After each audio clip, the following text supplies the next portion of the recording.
Ladies and gentlemen, welcome back down under the mat. We are here in Madison Square Garage around the pool table of relevancy. To my left is Mr. Dan Danielson. I'm Roddy Reece. We're here to talk about all things professional wrestling. Professional wrestling.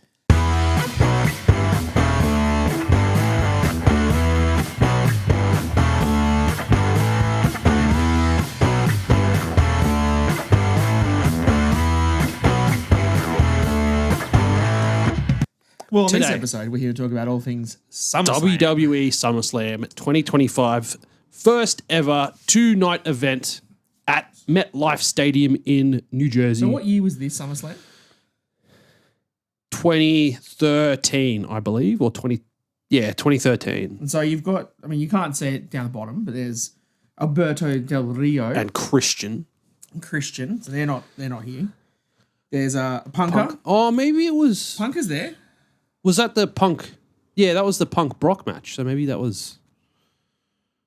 This is really testing my history. Yeah. I think it is 2013. Okay. I think it is got 2013. Kane, you got Bray. Yeah, because Triple H's special guest ref, that would have been when Daniel Bryan won, and then Triple H brought out Randy Orton afterwards to cash in on him at SummerSlam. Jeez, who would think of bringing somebody out to cash into somebody in a championship match at a SummerSlam event? Well, man, we have some things to talk about? We got so many things to talk about. Are we just going to do it in match order, or do you want to talk about the big shit first and then everything else? Let's go in match order. Let's go night one, night two. Night one. Like Sam Roberts would say, we all have feelings. We all have feelings, especially this first match, kicking off the show. Jey Uso, the Yeet Man himself, teaming with his cousin, Roman Reigns against Bron Breakker and Bronson Reed, B&B Security. Now, in general, you and I have both been irritated quite severely by Jey Uso in the middle of his matches. And we go Yeet again. And I thought, you know what? Look, it's SummerSlam. It's a huge crowd. Everyone's They're not going to yeeting do for it, him. right? There's no way that the tribal chief, the OTC one, the big dog, Roman Reigns, whatever else you want to call him, there's no way Roman will do this, right? Right? We were unfortunately very, very wrong because at the start of the match, they got on top very quickly, got B&B Security out of the ring, and then the mid-match yeet. Yeah, look. As Roman did. Yeah. Nah, not it. Not happy with that. Fuck you. I don't care. Roast me in the comments. I'm sick of it. We don't need mid-match entrances. I don't think you need mid-match entrances like this on a PLE. Like, No. Don't turn the music on and do the yeeting thing. If the crowd wants to yeet with you and you get up on the ropes and you yeet, Yeah. cool, that's fine. Don't play the music. No. It just seems so unprofessional and weird. House shows, go for gold. Go for gold on house shows because that is there for the crowd. But like SummerSlam, 53,000 people, Roman and everybody's in the middle of the match, nah, not the time. But apart from that, this was actually... Well, luckily, B&B Security broke it up pretty quickly. So we didn't have to deal with it for very long. Get an extra Thank hit God. on them. Thank God. Let's just fast forward towards the end of the match. Bron Breakker had gone over the announce table, kind of stiffed his leg on that a little bit, so I was kind of worried.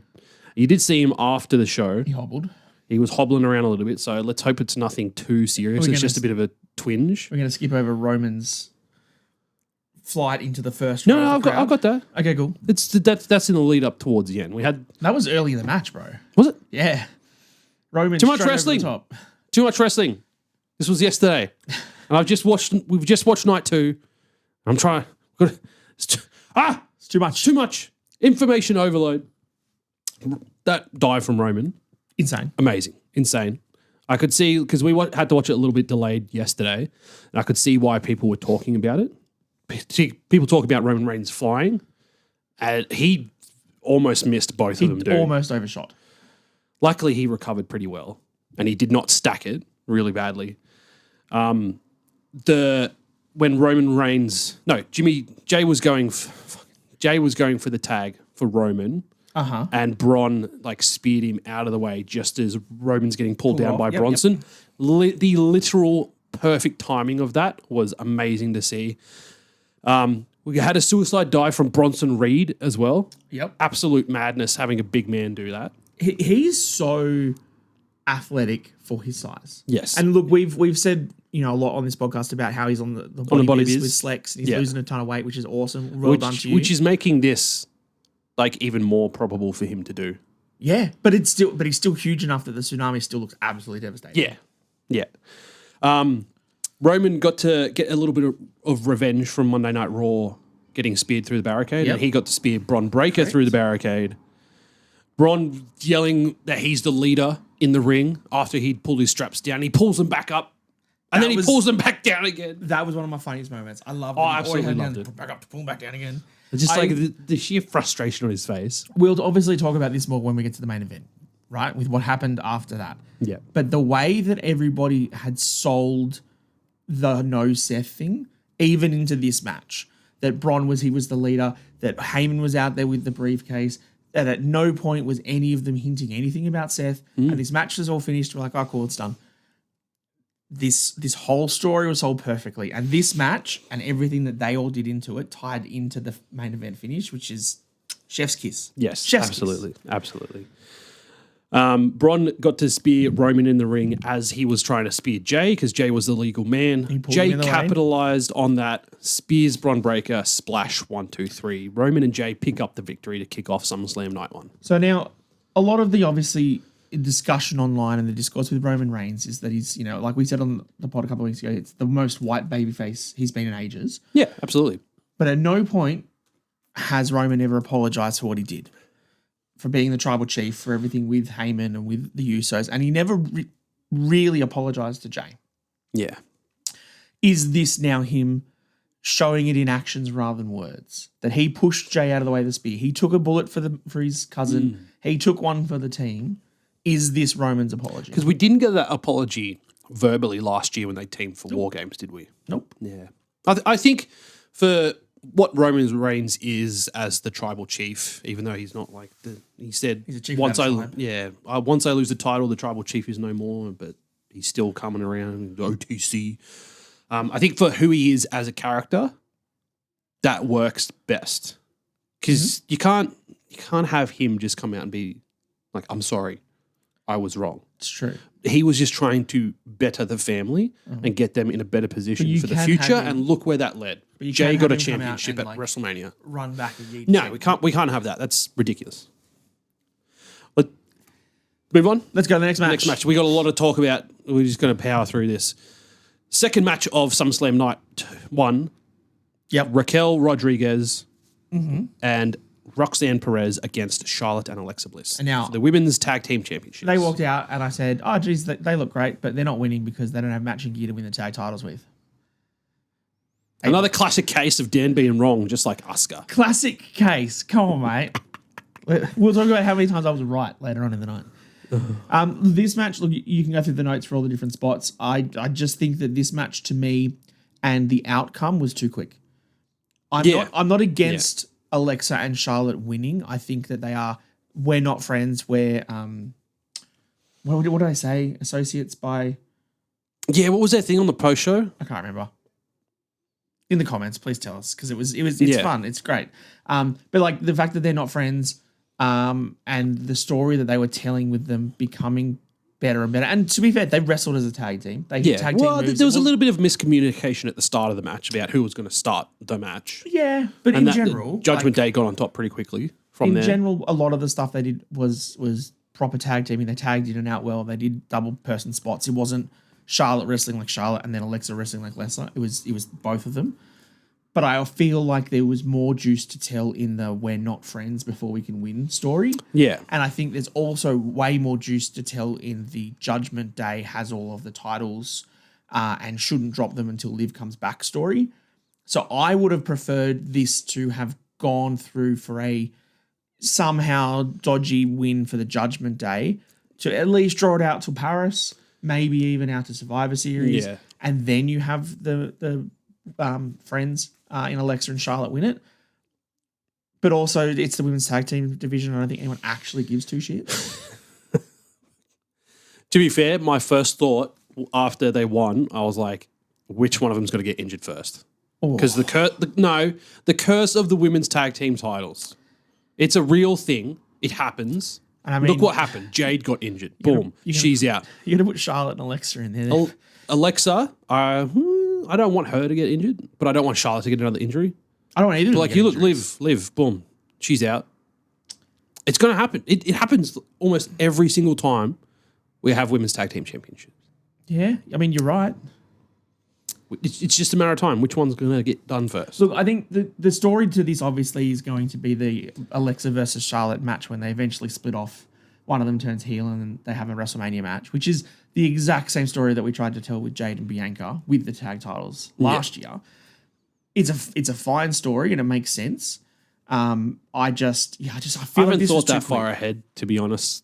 I'm having too much fun with their antics. And so am I, but I would love to have seen more weeks of them having fun before they got the title. Now that I feel like they've won the titles and they're justified, like, yeah, they'll have fun, but it's not the same kind of story of, I don't like you, you don't like me, but we've got to do the right thing together and look how good we are. Yeah. They're kind of already gone to like page, chapter 7 of the that book. kind of played out through the match. So we'll just we won't talk about all the spots that I wrote down, but a couple of the real key points. Alexa accidentally took out Charlotte at one point in the match, and massive sell from Charlotte, the full Matrix, and then she flopped. In the lead up to the end, Alexa was setting up the sister Abigail on Roxanne, and Raquel was about to come in the ring. But also, this is after interrupt. Charlotte has copped a massive Tahana bomb and a Pop Rocks. That's and right. kicked out. Yeah. That was ridiculous. And then they've actually kicked out of both of their finishes and the together. Fact that, we talked about Raquel previously wrestling big and needing to do it. Yeah. She did it really well again in this match.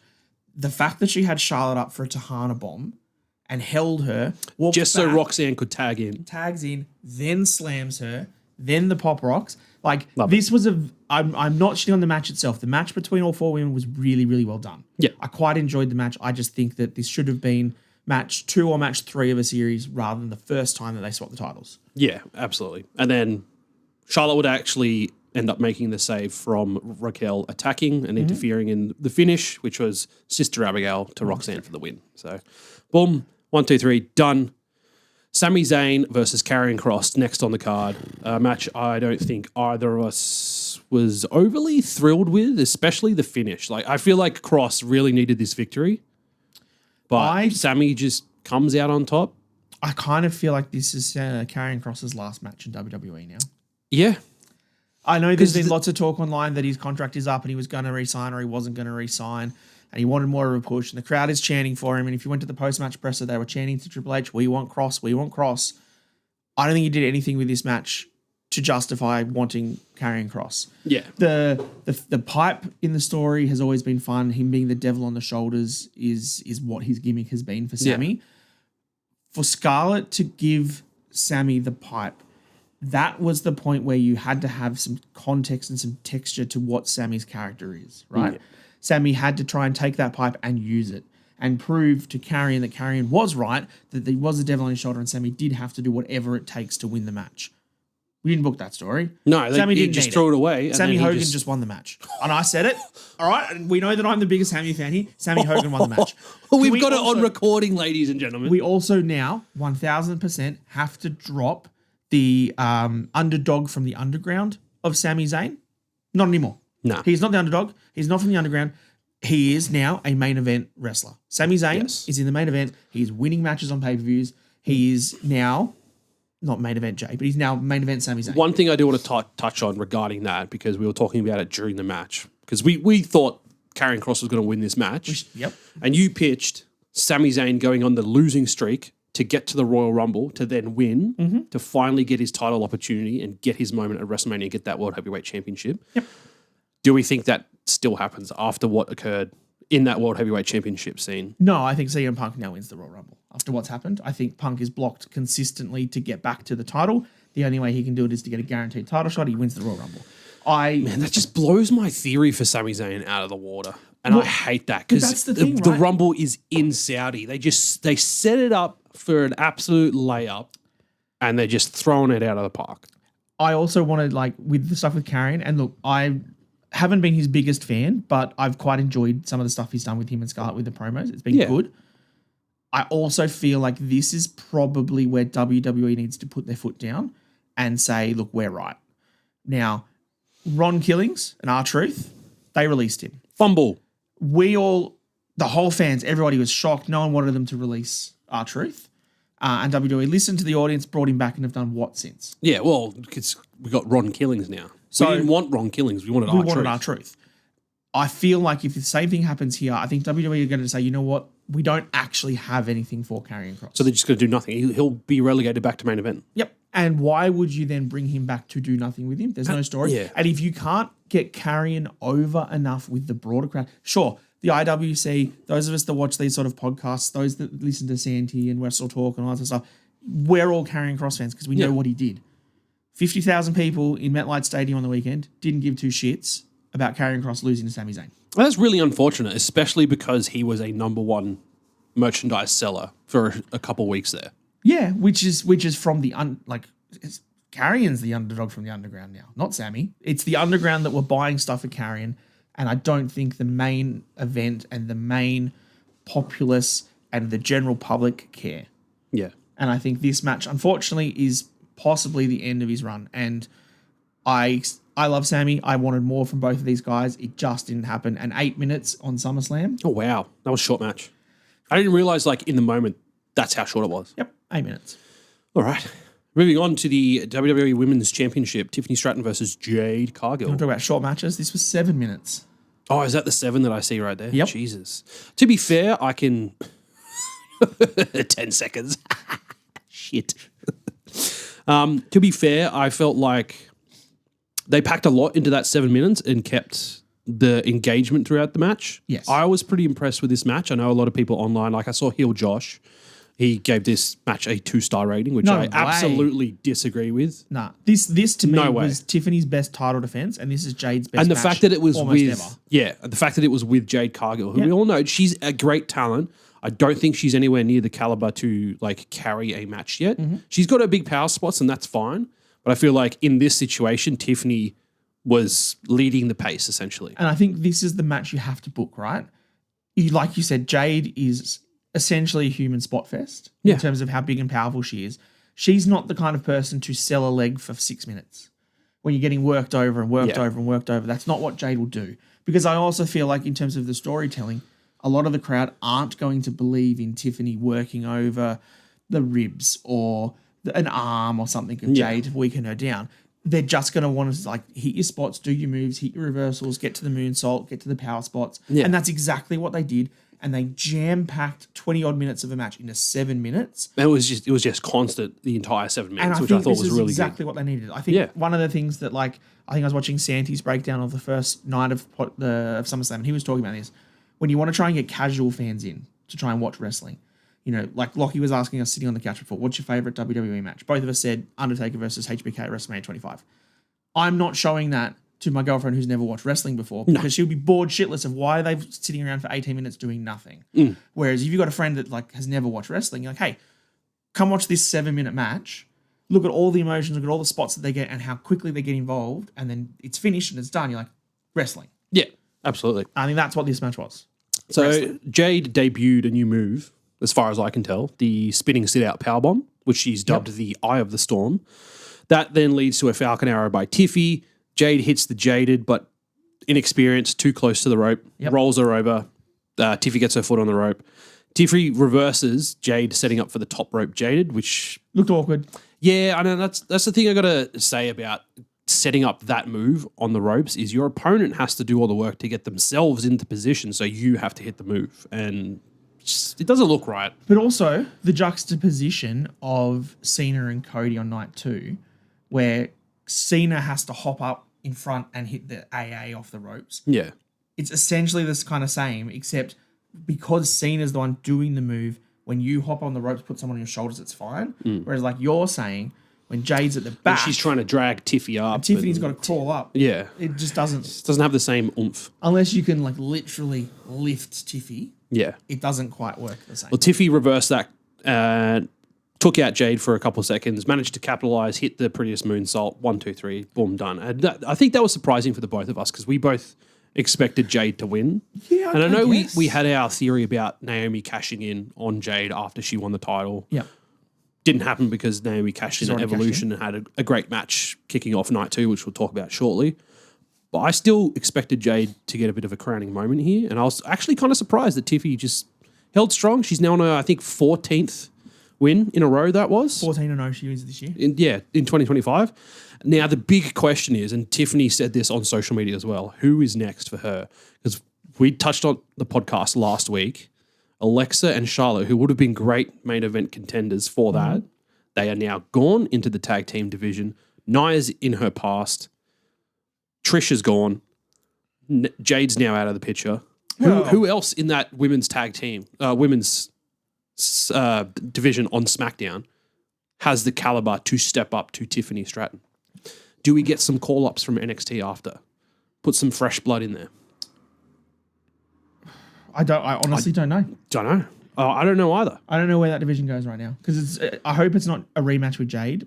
I think Jade needs to get that rematch, but obviously give it time between matches. Yeah.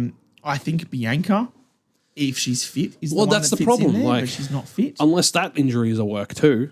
No, I think that was Jade. Nia, I don't think I want to see Nia. I don't want to see Nia and Tiffy again. I don't really want to see Chelsea or Michin. Although Chelsea would be a fun feud for a little while with them two, Karen sort of bickering at each other, might be interesting. That could make some entertaining TV. But it would be entertaining TT. It would be entertaining TV, but at no point would I be thinking that Chelsea Green is going to become your women's world champion. No. So I feel like that would be the definition of a filler feud for me. I mentioned the call-up from NXT as a possibility. The only person I could see coming up, completely unbiased, Jordan Grace. I was going to say, it's got to be Jordan, right? It's got to be Jordan. She's not doing much. She's not really in the women's title scene anymore because she got beat by JC Jane, who's now the Knockouts champion as well. Blake Monroe, she's in the wings at some point.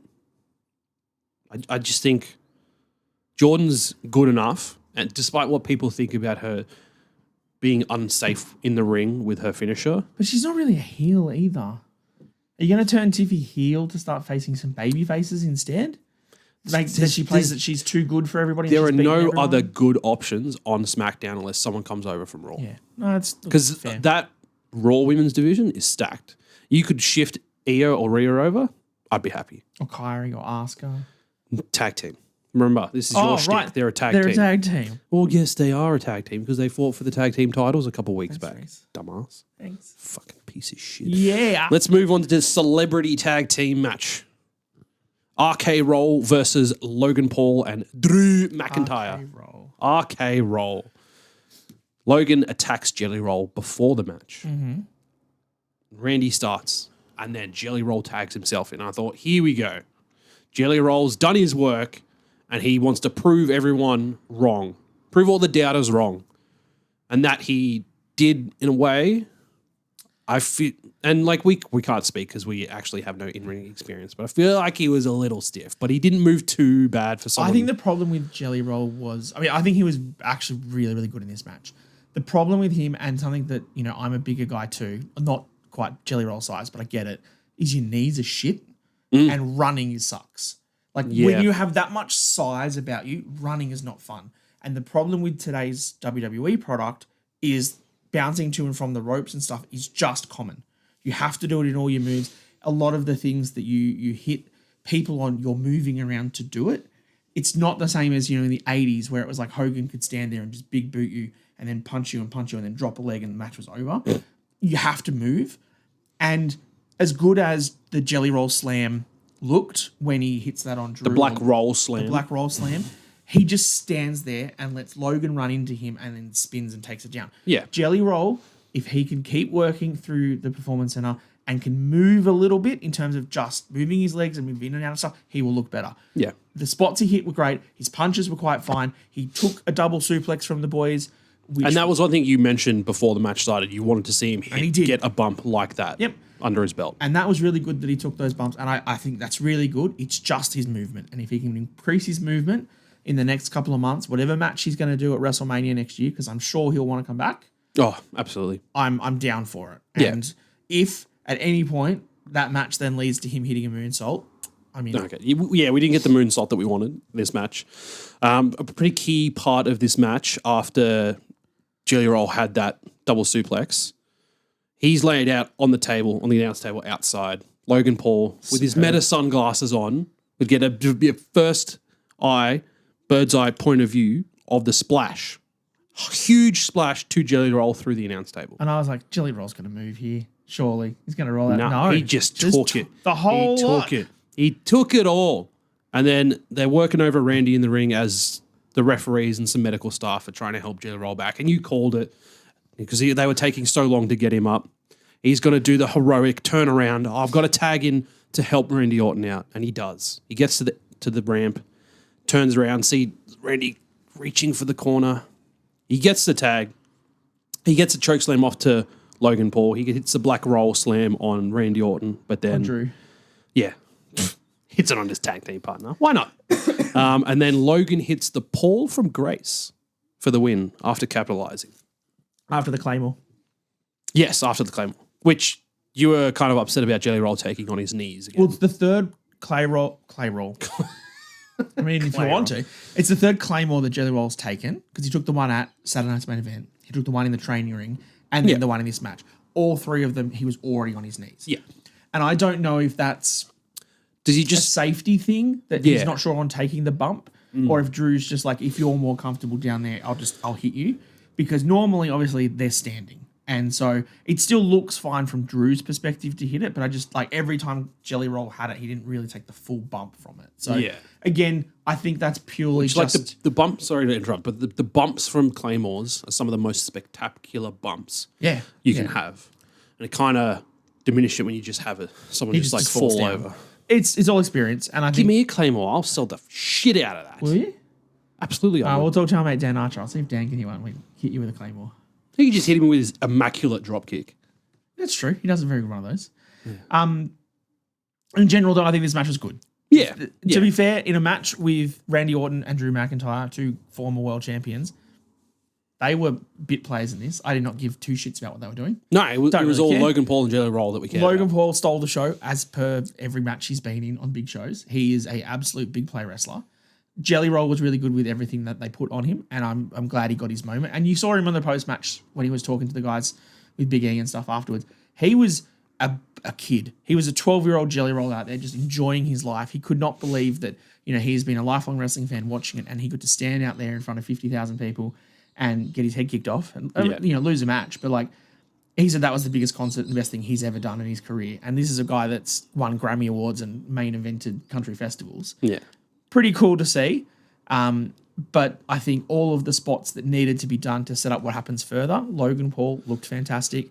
Randy and Drew fought. Randy hit Drew with the RKO. We're going to get a singles match with those two, probably in Paris. Yeah, I can see that. It worked. Everything in this match worked. Because it's now who gets to Cody. And I think Drew's your next best bet to get to Cody. I think Cody has his little breakaway starting some Street Fighter filming or whatever. Oh, yeah. And your number one contenders match is Randy Orton versus Drew McIntyre. And winner of that gets Cody. Not a bad idea. Spoiler alert for night 2. Mate, if you're watching this podcast, you've seen SummerSlam already.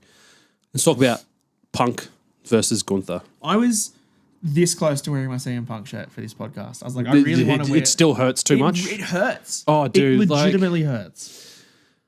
And it was such a good match. Punk just got the absolute shit beaten out of him this whole entire match. He was bleeding from the chops from Gunther on his chest. Yeah. Oh. He was just beaten down ruthlessly throughout this entire match. And then there was a spot where Punk later on would trip Gunther up on the announce table. Mm-hmm. And then Gunther comes up. He's covered in blood and Punk, like, boom. Like shark smelling blood in the water. Yep. He was on it. He capitalized. He reversed a sleeper hold into the GTS. We got the Triple H sell from Gunther where he's just like, it didn't fall. He's just selling. We get a second GTS and then Punk fucking does it. He wins the World Heavyweight Championship. And we'll stop talking about it there for the moment. Yeah. This 30-minute match was old school WWE main event wrestling. Yeah, oh, absolutely. And this was the heel beating the babyface to within an inch of their life. The amount of chops that CM Punk took. And he did really well dodging them to start with because it was very grapple-centric start. And you could tell the commentators were like, Punk knows he has to avoid the sleeper and avoid those chops to get him in a good position. And there was just one point after the first chop, it was just all downhill from Punk from there. There was points where Gunther had him in the Tree of Woe and was chopping his legs. And his legs and his chest and just like going back and forth. Slapping him across. Punk kept trying to fight back and all it took was one big chop and he was down again. The amount of the power bombs, the dinosaur drop kick into the corner before another power bomb. Punk got the shit beaten out of him. Yeah. And he eventually got his couple of hope spots. He went for the high knees in the corner and the bulldog and different things and kept getting reversed out of. Yeah. They sold the story perfectly that CM Punk needed... No, he didn't want to win the world title. He needed to win the world title. And he would do everything to get there. And the fact that Gunther was just destroying him over and over and over again, and he kept getting back up and up and up. They built this all the way to the end for this perfect climactical moment where CM Punk finally wins the world title. And every person, it's been 13 years since his last title in WWE. He was away from the business for 10 years. He came back. He said he didn't want to make friends. He just wanted to make money and win championships. And he's finally done it. What a glorious moment. The entire crowd here is happy for CM Punk. We can't wait. He lifts the title above his head. Burn it down. And the selling on Punk's face, you could just see in his mind, he's just gone, oh, mother. Yeah. Oh, and let's put our Punk bias aside for the moment. This cash in, absolutely amazing. Mm-hmm. It's extremely well done. And I think a fair few weeks ago now, we were talking about this whole... We pitched it. Yeah, this whole thing about Seth Rollins' injury. Is it a work? Because all the rumors were going around. It's a work. It's not as serious. Blah, blah, blah. I was still holding out hope, that it was a work. Well, it was a shoot. But we pitched it a couple weeks back. Rollins comes out on crutches. Punk's just there come on, give it to me. Come on, I'll kick your ass. Mm-hmm. And then Rollins is just aha, knee's fine, dickhead. Cashes in. And that's exactly what happened. Comes out on crutches, makes his little taunt, points to the briefcase, turns around, walks away. And I love at this point where Cole and that are saying, oh, he's just trying to get into his head. He's just proving a point that I have until next June. I'm not letting you sleep at night without thinking that I will come for you and I will take that title. It's just about making a point to keep himself in CM Punk's head. And then he just stands up straight. And just the way that he threw the crutches aside. Burn it down again. And he just... Majestic. He turns around, he slowly unclips his brace, rips his jacket off, grabs the briefcase because Paul Heyman was standing there with him, and he jogs down to the ring. His knee's fine, gets in the ring, Punk attacks him, hits him with the briefcase a few times, cashes in, stomp, 1, 2, 3.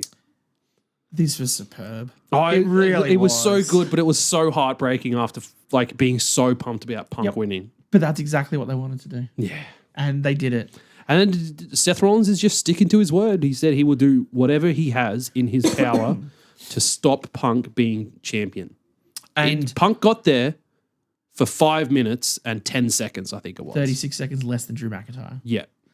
I mean, I love all of the story that this is, right? Oh, absolutely. You've got obviously the story of the selling from Saturday Night's Main Event. You've got Becky Lynch putting videos of Seth walking their daughter down to the ice cream shop on crutches.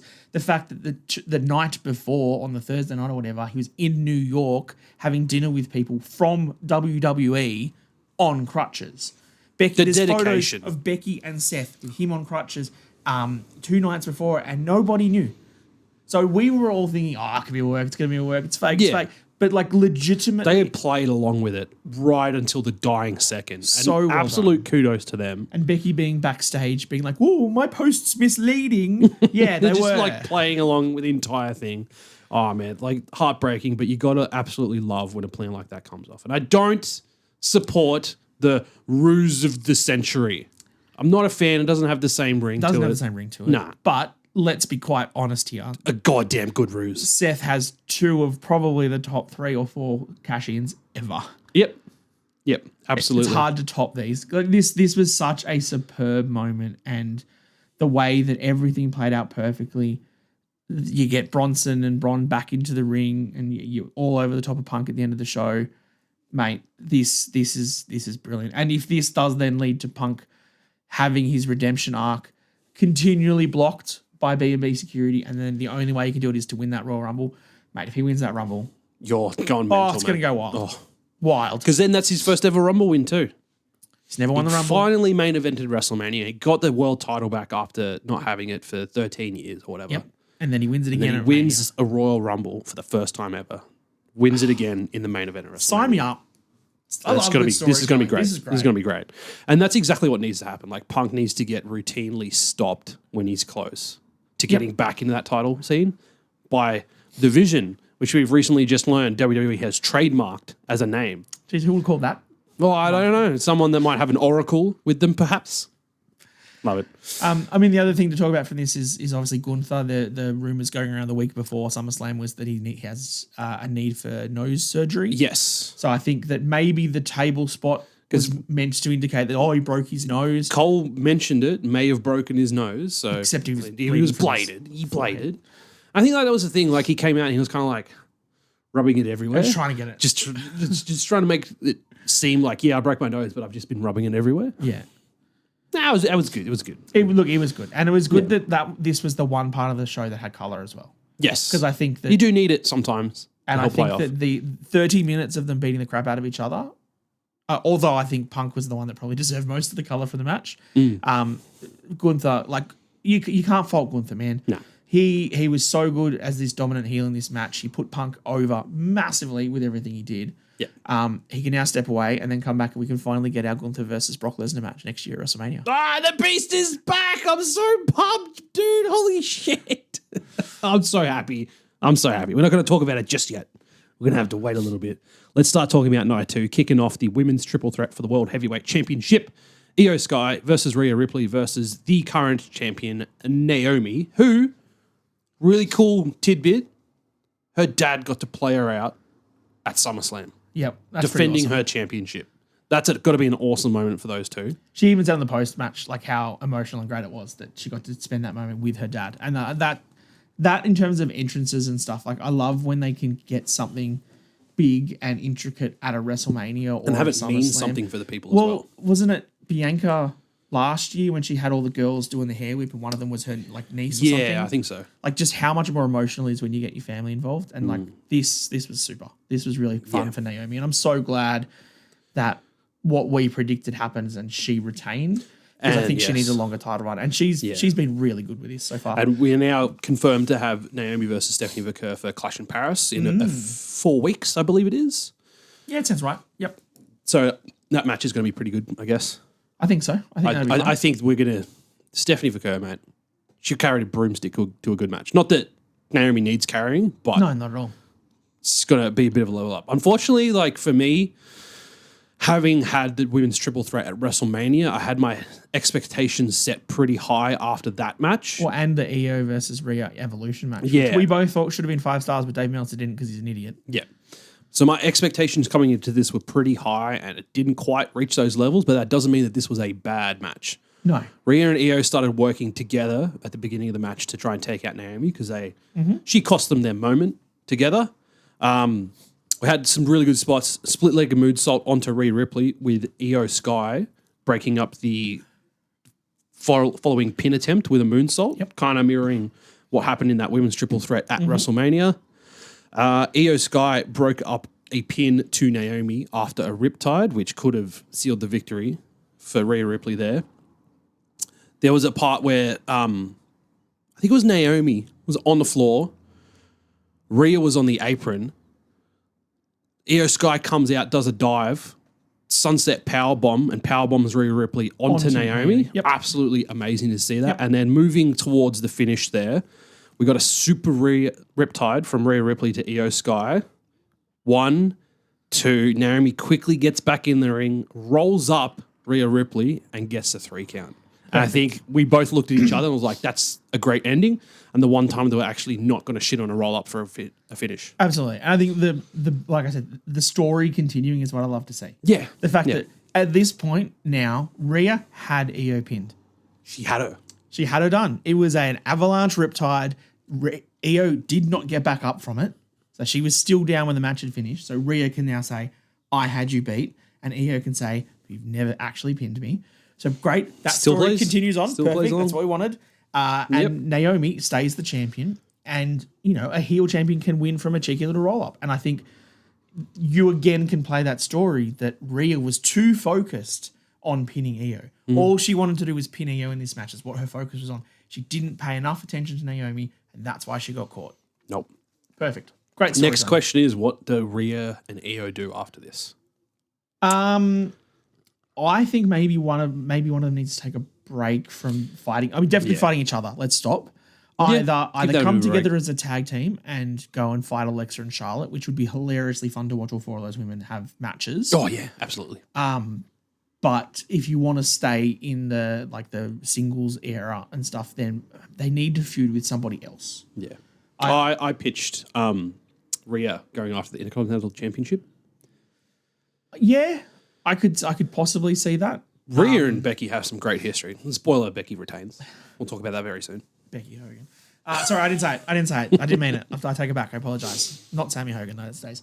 Look, maybe, but it depends on what they do now, I guess, with Becky, right? Because we can talk about that as the next match, or we'll talk about that after the TLC match. Yeah, TLC match. Well, yeah, with Becky and Lyra, that was a really good match, and she's retained it. But the fact that they had the stipulation that now Lyra cannot go for the IC title, means that she doesn't get a rematch. Do you just put that match to Bayley, or do you want to run a IC title tournament or something, which is where you can put Rhea and Io in there, and then that makes sense to me? Because otherwise, I don't see... And then Rhea and Io face off again, and then Io wins.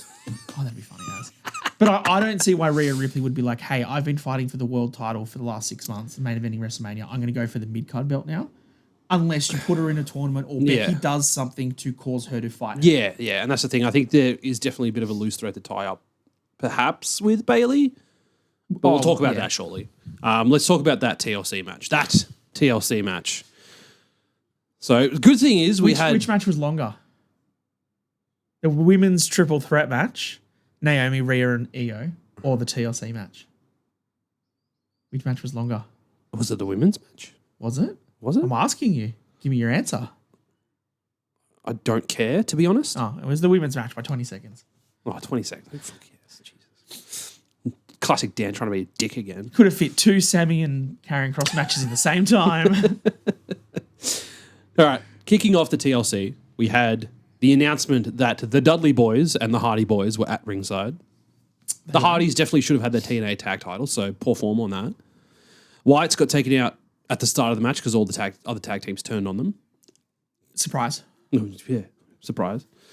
You're going to have to go through the spots. Yeah, we're going to have to go through these spots because there was just so much crammed into this match. Pretty early on in the match, a ladder was set up on the ropes to do the back body drop spot, which was Joe Gacy's job, and he flat out missed the ladder. That's right. Which I cracked up at. He got back in the ring and then they just ran it back. Got the back body drop. Ray Fenix jumping on Andrade's shoulders. And touching the belts. Mate. That was cool. I'd love to see them practice that and in a ladder match be able to pull that off to get the titles. That'd be sick. Or not even get like the all titles. the ladders are broken somehow. And just throw him up there and then he hangs on to them and then you can do a spot. Oh, that'd be so good. That'd be so good. The quad table spot. Each at 4 corners? Yeah, 4 corners. So the first one we had was the Tornado DDT to Joe Gacy, took him out. Where he also almost missed the table. Yep. We had Dexter Lumis do the leg drop off the turnbuckle through the table to, I think, Dawkins. No. Montez. We then had just a big old frog splash from Ray Fenix. Through Nathan Fraser. Yeah, and then we had 2 tables set up with Tommaso Ciampa laying on one and then Dawkins and Fraxium on the top turnbuckle, which I called a couple days ago, that there would be a Spanish fly through tables. And there was. I called it as like the 4 stacker spot, but we got the double spot, Spanish fly through the tables to take everyone out. Absolute mayhem. This was wild. And you noticed that before I did, that the 4 tables at the start and in front of the ring had like divots in the table, so you could fit the legs of another table on it. You're like, oh, it's going to be a 4-table spot. Which the Street Profits ended up setting those up after they did the whole get the tables thing because the Dudleys were at ringside. So. Yeah, which was cool. And I think that works well because the amount of times you've also seen, specifically with the Dudleys and Hardys when they do these stupid TLC matches, with a double table stack. Kind of just like falls off. And then, So I think someone was like, how about we just lock the tables in place? Which they still didn't lock the tables in place on both sides, but they got at least one side of each. So got something. Before we move on, I do want to touch on the fact that this was the Street Profits' first PLE match in 18 months. That is what the wild. shit, dude? That is ridiculous. Well, I mean, Tez was injured for a while, and then so was Dawkins, but like, still 18 months. Ridiculous. From after that quad table spot, we started getting interferences. So we had Candice get involved. B-Fab would put her down from the ladder as she was trying to get the tag belts. Yep. Nikki Cross would come out as well. Scare the shit out of Michael Cole. So he hates the witch. Because apparently he peed himself, the commentary. They'd set up a ladder bridge between the apron and one of the announcers' tables. Yep. Candice would get unceremoniously pushed off by her own husband, accidentally. He was knocked by Tommaso Ciampa, who got hit by Dawkins. Yep. And Candice just goes off, boom, stacks through the ladder. Absolutely. Full credit to you, Candice. That was a brilliant. That was a really good spot to take. Well, because you know that spot's coming. Yeah. As soon as they set up that ladder there, you're like, someone is going through that ladder. I wonder what kind of spot it's going. For it to be Candice, really well done. Yeah, absolutely. Rowan then got involved, but he went through the table that he ended up setting himself up in the corner. Yep. We got the spear spot. With the tease of the spear spot. Oh, with Fraser. Tommaso Ciampa is hanging from the belts. Fraser gets on the ladder set up in the corner, goes for the spear. Tommaso just sits up to get out of the way. So good. Absolutely loved it. Dodges that. Howdy then gets interrupted into the match because there's so many of the bloody White Six. Of course, they're going to interfere in this Battle by numbers, mate. Yep. He pushes DIY, who are now on another ladder set up close to the ropes, through the quad stack table. Yep.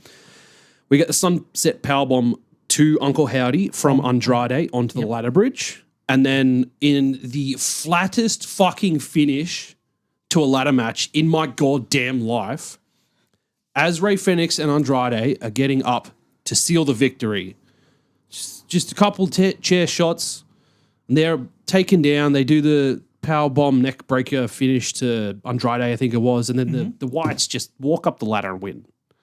So dejected after that win. And I don't care about you people online who keep commenting on our posts about the White Six being flat. They're boring. Keep commenting on our posts. We like it. Yeah. We love the engagement. Good or bad.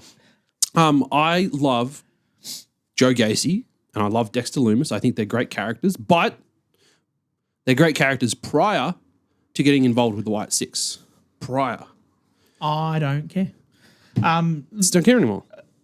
The couple of points I want to make about this ladder match that I really enjoyed was that we all knew this was going to be a massive spot fest, and they kind of just said, fuck it, let's do spots. Yeah. And I'm fine for that. There was no need whatsoever for any wrestling in this match. It was purely spots, and that's exactly what we wanted. I also love that throughout most of this match, nobody did I can't move my leg. Get up once. You mentioned that. Like every time Fraser or Axiom or the Street Profits, boom, straight up the ladder. Rey Fenix, they just ran up the ladder. Yeah. Every time. Because that's how it should be. If it's a one-on-one match and you've got to build the anticipation to try and get to the top of the ladder and you go really slowly and then you start, sure.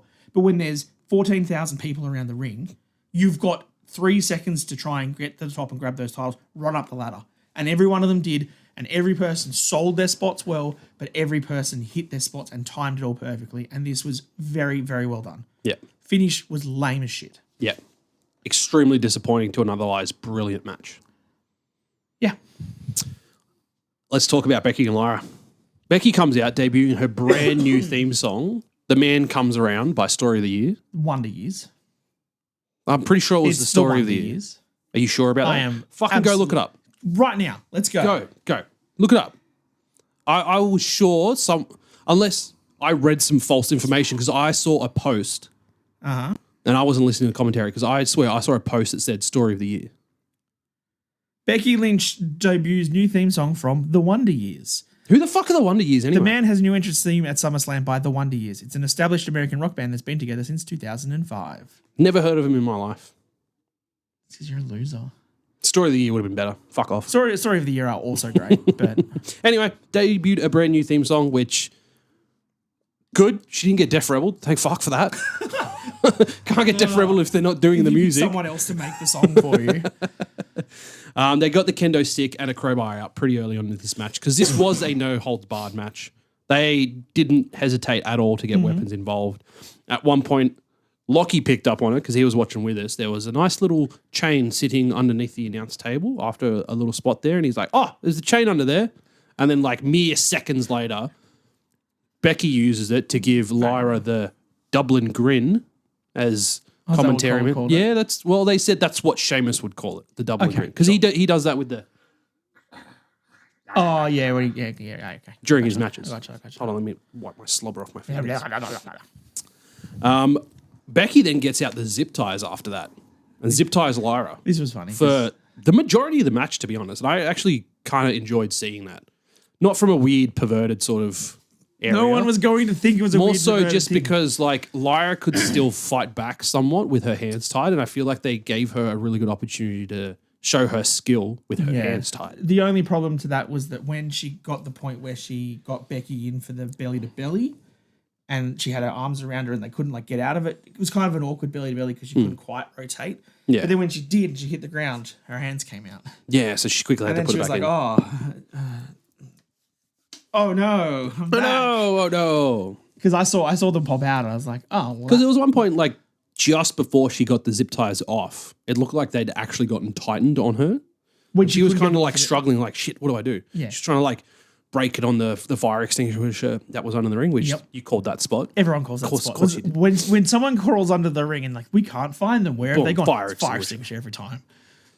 There was the wrench spot was nice. There was the manhandle slam through the chairs. Because, with the zip tie, Becky had like hung Lyra from the ring post and was just beating the shit out of her with the kendo stick as well. Yep. I think these ladies put on a great match, and the fact that they opted to go with the no holds barred format instead of having another really good technical singles match again. Yeah, I agree.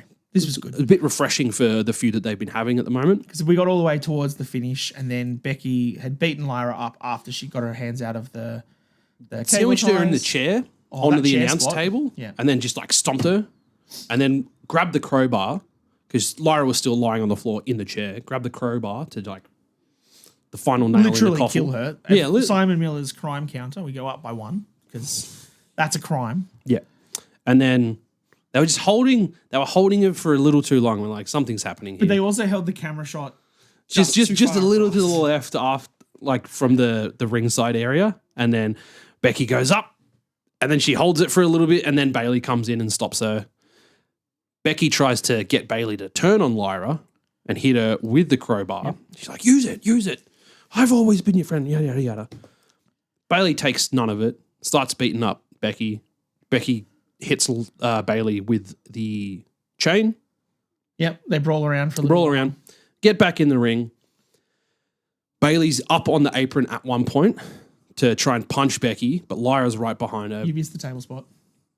Oh, yeah, there was a table spot. Yep. Who went through the table? Becky. So there was a point where they were brawling, Becky and Bayley were brawling on the outside, and then Becky turned around, and Lyra just jumped out of nowhere because you did not see her get up. Just bang, and leg drops Becky through the table, drags her into the ring. That's the point. Yeah, that's when we get to that point. Where Becky goes to the ropes, Bayley goes to swing and hit her, misses, clocks Lyra into a manhandle slam, 1, 2, 3. Yeah. Also, another really surprising result because we thought bit of a passing of the torch moment there. Yeah, I think most people suggested that was going to be the passing of the torch, and especially with the stip being that she can no longer go for the IC belt. Yeah. So, you all right? Do you want to have a drink? No, I'm okay. Keep going. Okay. Cage match. We did not give 2 fucks about this match. No, I'm just going to come out and say it straight away. This match was the worst match on the SummerSlam card.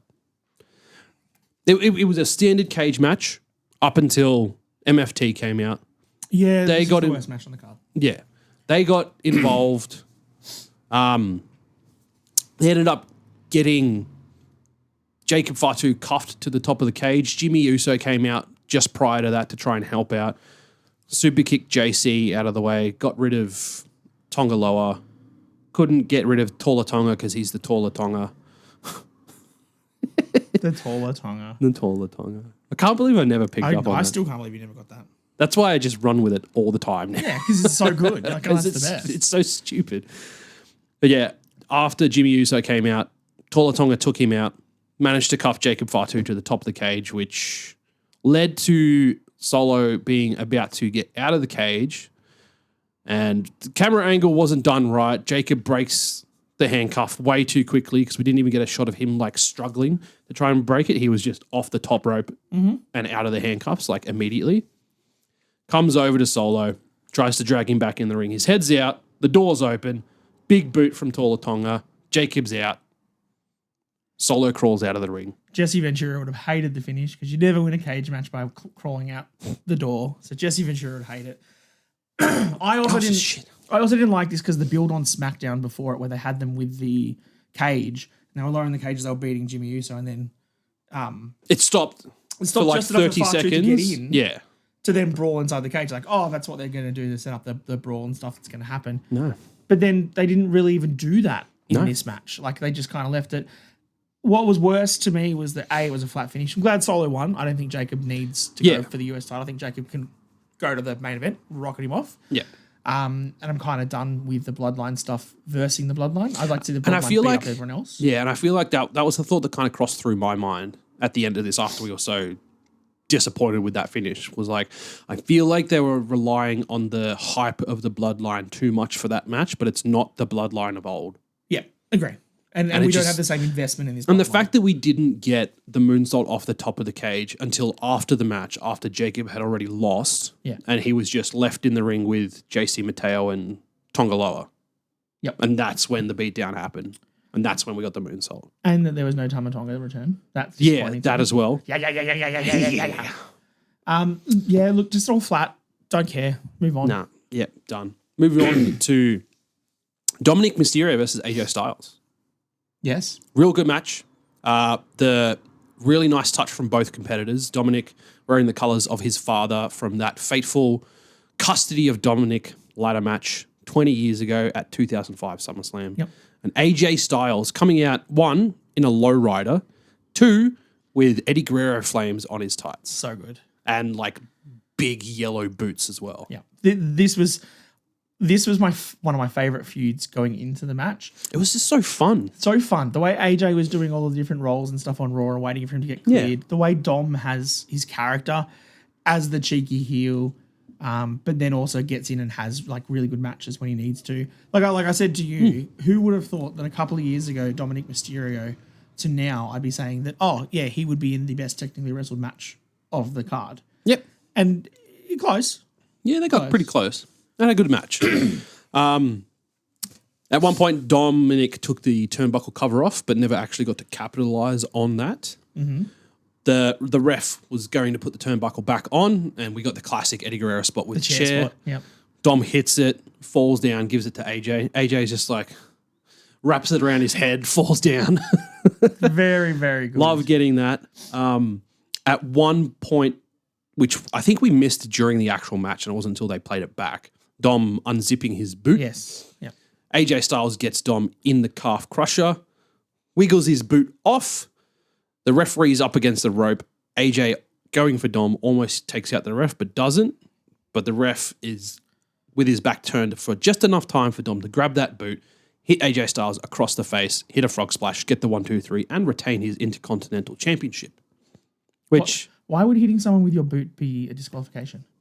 I don't know. You can just kick them. Your boot would be on your foot. You'd be kicking them. Yeah, that did cross through my mind. That doesn't make... Because, like, I don't know. I think maybe because it's not part of the competitor anymore and it is it's a foreign object. Foreign object now. Which match, just clicked to me then, which match was it that had the turnbuckle removed? That's the next match.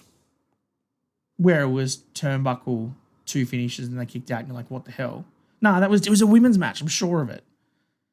I feel like it was Becky and Lyra where where she hit the turnbuckle. Oh, that's right. And then she hit her with a manhandle. Yeah, hold on, let me find it. Thing, and then you were like, and she kicked out 1-2, kicked out. It was definitely Lyra kicking out of Becky. Yeah, where is it? Because I remember that we lost our minds that she hit her with essentially 3 finishes in a row, and then she just kicked out at 2. Yeah, because manhandle and then manhandle onto the chairs after the exposed turnbuckle spot. Yeah, and 1-2 kicked out. Ridiculous. Yeah, because you should have just said undoing the turnbuckle. I was like, that was the second time that happened. Yeah. And then the third time in the main event. In the main event. Which I guess we'll pivot to now because holy shit. I think, look, Dom and AJ, I think they'll run that back. Because obviously the foot thing gives AJ a sort of an out that he has an option. I also think Triple Mania. Correct. This is what I said to you. Dom needed to retain so that when he goes down to Triple Mania, he carries their belt. Which is August 16th, August 17th for Australians. Yeah, so 2 weeks time. Live on WWE's YouTube channel too, which I'm chuffed about because we actually get to watch it. Because we can watch it because it's free. Yeah. Dom will go down there as the IC champion. Maybe come back as the Triple A champion as well. Double belt Dom. Triple A Mega Dom. Triple A Mega Dom against AJ Styles in Clash in Paris, where we can get the it's coming back. Are you pumped? It's fucking coming back. You're so the most controversial crowd chant ever. You're so keen for that. Oh, it's gonna be great. I can't believe people hate the French crowd. It was great. They throughout the whole show. Throughout the whole shows, they were so good every time. 1, 2. Sacre bleu. It was great. It'll be fun. Cena versus Cody Rhodes. Boy. This Cody entrance. It's pretty good. Through the Cody Vader. Gets his father essentially to introduce him posthumous. They spliced 2 of Dusty Rhodes' promos together. Can't remember the entire thing. I'm trying to find it now. Yeah, because something about unless you're a leader, the view will never change. And might as well. I'm not going to try and. I'm going to try and just keep fluffing around for a time. Keep fluffing around, but yeah, Cody gets the Cody Vader up. It's from his Hard Times promo. Well, they spliced 2 different sections from 2 different promos together to make that one for Cody's entrance. See if you could just find a picture of the set. That's what it's there. I'm just trying to get it. Maybe if your internet wasn't so shit. You shut up. Is that the whole thing or half of it? Face is half of it. We'll get there, folks. I promise. The shit I have to put up with on this podcast. You have to put up with. Yeah. Mate, constant insults on screen. You can happily walk straight out of Madison Square Garage all you want. Yeah, and then this podcast won't exist anymore. It'll just be Dan sitting here talking to himself, touching himself. Hey, no one's touching anyone. Wait, go back one more second. Okay, here we go. Dan, take it away. Closer to the microphone. When you walk behind... I can't read it. Can you read it? Yeah, all right. When you walk behind and you're not a leader, then the view never changes. The view never changes. The view never changes. Don't let me down now because I came back for you. For that man up there that died 10 years ago, that never got the opportunity to see a real world's champion, I'm proud of you and thank God I have you. Absolute classy touch to have Dusty promos bring Cody out to this match. It was this point when that happened and I saw the black and yellow dots on the screen that I went, we're not getting a turn. No. Cody's the crowd was booing Cody. I know. They were firmly on John Cena's side. The second that he comes out to Dusty, I was like, he's winning this and staying babyface. We were so confident we would get the double turn. And I feel like maybe them turning John Cena on SmackDown was to try and avoid that situation. Well, I also think that turning him on SmackDown, they knew this crowd was going to cheer him. Yeah. And they knew this crowd was going to cheer him over Cody. So give Cena the babyface. Because I don't think you could have had him come out to the ring stone-faced, no Titantron, heel Cena walking down with this crowd behind him. I don't think he could have done it. And I think also John Cena would have said, hey, last SummerSlam, 60,000 people. Let's have some fun. Can I talk to Stu? Can I run it back? Can we do it properly? Yeah. And I think that was the right choice. And let's very quickly touch on that promo on SmackDown and how quickly and perfectly John Cena just, on a dime, turned the entire crowd in his favor. He's the GOAT for a reason, man. He really is. Just a simple couple of sentences. I'm sorry. I tried to align myself with people that just wanted a viral moment. And make good TV. Make good TV. And then after that, they left me all alone. And I had to try and pretend to be this person that I'm not. And then just magically everyone's just back on board. Yep. And then John Cena comes out. He has all the black there, and then there's all the color. We get the old John Cena entrance back. Mm-hmm. Absolutely amazing. A good thing this match was a street fight because they kept us engaged pretty much throughout the entire match. Not to little 12-year-olds like Lockie who can't like enjoy a match. Yeah. Just kept sitting there asking questions. Oh, when's this going to happen? When's that going to happen? Where's The Rock? To be fair, yeah, we kept telling him The Rock was going to come out and Cody was going to side with The Rock and turn heel, and that didn't happen. So let's get that out of the way early. Yeah. Look, I think I got half of my double turn story right. Yes, you did. They started off the match as you like to do in situations like this. You stand there for a little bit, you let the crowd begin to roar. They embraced in a hug, immediately to blows. And there was no low blow. I was waiting for Cody's face to drop. I was waiting for a kick. No, it didn't happen. Damn it. We're not getting nothing. it. Boom. Outside straight away. Couple of stair spots. John Cena brings the stairs into the ring. We get an AA on the steps pretty goddamn early. No, body slam. Yep. To John Cena on the steps that he brought in. Cody was then outside the ring, and John Cena just picked up them big old stairs and literally just yeeted them at Cody Rhodes. And whacked Cody square in the arm, and you were like, oh crap, he's broken his arm. Oh, he's broken his arm. Well, I saw a lump and I was like, oh shit. He was holding his arm like that, so it looked worse. Yeah, it did. I was concerned. Yeah. Thank God it wasn't like a compound fracture. Well, could you imagine the compound fracture like 2 minutes into your main event at SummerSlam? Dangling. Oh, it's all right. We've only got 35 minutes to go, boys. We'll be fine. They both brought chairs out. That led to the first finisher in the match, a single AA and then a kick out. Cody then did a pile driver, and John Cena decided to miraculously pop up after selling that for a little bit with another AA, but no pinfall attempt. Pile driver though. I'm just gonna. I wrote a lot of these spots, so I'm just gonna keep chugging through and stop me when you want to say something. Okay. We had a pop-up powerbomb from Cody Rhodes, so that's now 2 Kevin Owens moves that he's used in pretty quick succession. Correct. Had the pop-up powerbomb. John Cena managed to transition that after it got hit into an STF. No tap out. Cena and Cody managed to work their way to the outside, and we get John Cena hitting a goddamn code red on the outside. Oh, that was so good. And there's just a smirk on him. Pop Rocks. It's a code red. It's Pop Rocks. Code red. Pop Rocks is Roxanne's name for it. Because she's the same move. Yes, but it's its base name a code red? I mean, I guess. Or was that its finisher name for whoever? I don't even know who invented the code red. I think Amazing Red in TNA used to do it. And that's why it's the That's code why red. it's called the Code Red. Okay. Because Zelina calls it the Code Red, right? She hits it. It's her finish too, right? Yeah, I think so. Anyway, moving on. This is the smirk from John Cena after that code red. He was like, you guys are in for some shit. We got a lot of John Cena throwback. Didn't happen. We got a lot of classic John Cena like spots that he doesn't pull out in every single match. Like the leg drop from the top. Yep. Love to see that. This was John Cena's best wrestling match that he's had since he's been back. Yes, easily. absolutely. By a very long way.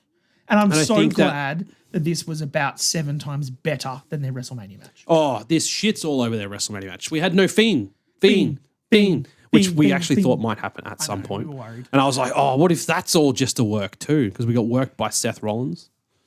Jesus. We got Cody AA'd through one of the announce tables. Back into the ring. Cody's back on top. Crossroads. Kick out. The top rope leg drop, which then we got another AA. Another kick out. Just chugging along here. And we're like 20 minutes in now. Yeah, we then pivot out into the crowd. They're fighting through the crowd. They make their way around to stage left, set up one of those little like dodgy steel barricades. With shit. John's going to AA Cody onto the barricade. Nah, just a simple suplex. Cody reverses it, simple suplex. John Cena through the barricade. They then fight in front of the stage, and then they go into the stage. And then it's at that point they've kind of like got it half in shot. So you got good. the Cody elevator, and then all the lights come on. John Cena's got Cody Rhodes in the fireman's carry, and they're just coming up in the Cody Vader. Just the lighting on that as well, and the smirk on Cena's face looked amazing. We then got another AA. So let's go back. Let's count how many AAs we've got so far. 1, 2, 3, 4. This is the 5th AA of the match. Okay. We've had, I think, 2 crossroads. 1 crossroads. 1 crossroads, 1 Cody cutter. Yeah. Oh, my God. So they make their way down the ramp. Cena goes through a table that was set up in a corner, which he set up. That happens. That's Poetic. the rule. Yep. We get our second crossroads of the match. We get a kick out. Because that was 2 crossroads, right? We went through the table, then he hit 2 crossroads and he kicked out? No, I think it was just the one. Okay. Cody undoes the bottom rope, and we've got the loose rope hanging around. We're getting to it. This is towards the finish, folks. This is this is the home stretch. Cody Lander is coming, right? It's coming. He hits him with the turnbuckle. John's just there struggling, trying to get back up, and Cody's like, stay down, John. I don't want to do it again. Hits him again. And then he gets the bottom rope, and he uses it to... Was it the sleeper? He tried, but then he tried. John reverses it into the STF, which I mentioned mere seconds beforehand because John had already previously done that spot in another match. Cena gets up. Cody gets back on top. We got the triple crossroads spot. And Cena kicks out. Which was wild. Wild. Because that's the finish of the match. Unless someone interferes in that pin, that has been the finish for a Cody Rhodes match. Whenever he hits 3, that's when you know it's done. So this is now John Cena, Greater Sign, Roman Reigns, and Brock Lesnar. Yeah. Madness. Greatest of all time. Never seen in 17. Greatest of all time. Cena gets back on top, hits a double AA, takes him to the top, hits the super attitude adjustment. Yep. Cody Rhodes kicks out. This was the moment where it was fucking wild, dude. Oh. Absolutely ridiculous. So many felonies. We get another table into the ring. Awkwardly set it up. We get a Cody cutter through the table. John's struggling on the ropes to get back up. You can see Cody in camera shot behind him. A single crossroads. 1, 2, 3. And I was at this point, both of us were like, is that it? Well, because did they even bring... No, Cody had brought the title belt. Oh, yeah, completely missed the titles. But they never hit each other with neither of them used the title belt. Because I think John got it and threw it away. Yeah. And that was Mike, like Lockie was asking, what's going to happen? What's the turn? That was your finish. The turn is he hits him with the title belt because every single one of John's defenses so far this year have been a low blow and the title shot. Yeah. So you can whack him with chairs, you can whack him with the stairs, you can put him through a table, and he'll get up. Hit him with everything. That title belt, both of them are done. Yeah. And they never did it. No, they never did. Never did. Cody stuck to his roots. Still a babyface, even though he's getting booed during the match, and he wins. And then they held his hand and he picked him up and they hugged and embraced. And I was like, here's the point. Now he's going to low blow him. Cody comes away, low blow. Nah. And then John went to the corner and he walked over to the corner and he helped John back up and held his hand up and pointed. And I was like, all right, here it is now. We're going to do it again. Cody gets out of the ring. And then John's getting his happy moment. He's there. He's soaking in the crowd. I would probably say at this point, both of us are, we've watched a lot of really fun wrestling for the weekend. It was a good finish. Pretty good. Cody's got the title again. It's kind of what we expected. We wanted a heel turn. Yeah, we overbooked it. John Cena's best match. Look, this was good. This is 7 out of 10. Look, it's fine. Let's go do this podcast. It'd be pretty cool. It wasn't quite what we wanted. We didn't get the double turn, but you know what? It is what it is. They booked the massive surprise on the Saturday. Yeah. Night 2, better in ring. But you know what? Not quite as big. It's fine. We'll get it. It's fine. Good job. Thank you, Super SummerSlam. That's awesome. Bam, bam, bam, bam, bam, bam. Brock Lesnar's back. I popped so fucking hard, dude. He lost his mind. I'm so happy. Brock Lesnar's back. This was nowhere on my fucking radar this year. I love the fact that Triple H and WWE kept this from every dirt sheet and from every spoiler. I did not see a single goddamn article of anyone saying, I did. Actually? I saw, because it was yesterday after night 1 was done and I was doing the social media round. Someone said they saw a hooded figure escorted into the arena. But that was yesterday and I was like, I don't give a shit. And the photo they used was The Rock.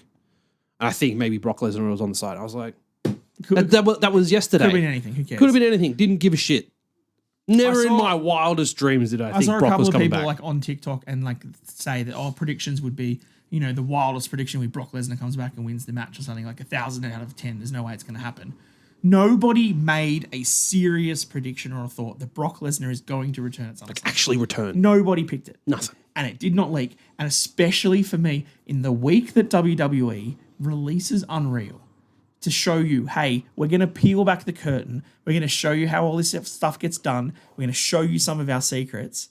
They kept the biggest secret from everybody. Brilliantly done. So good. So good. I'm so happy, dude.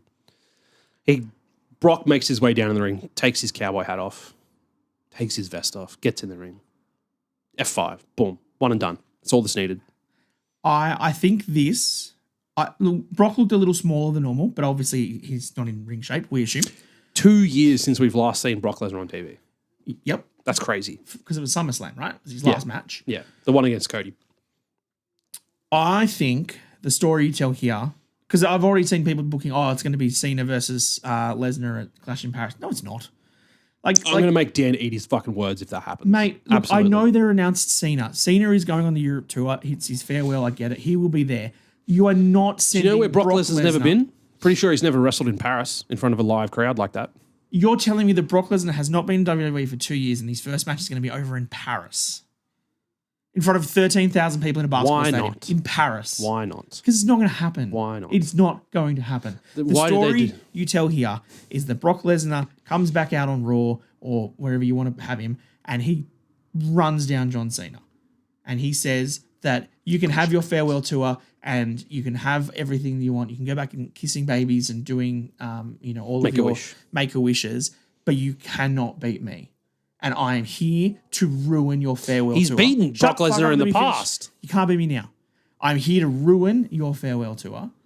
And the last match, John Cena, that you will ever have is going to be John Cena versus Brock Lesnar in December at Ruthless Aggression, because they were both the biggest stars from the Ruthless Aggression era. This lines up pretty well. Right?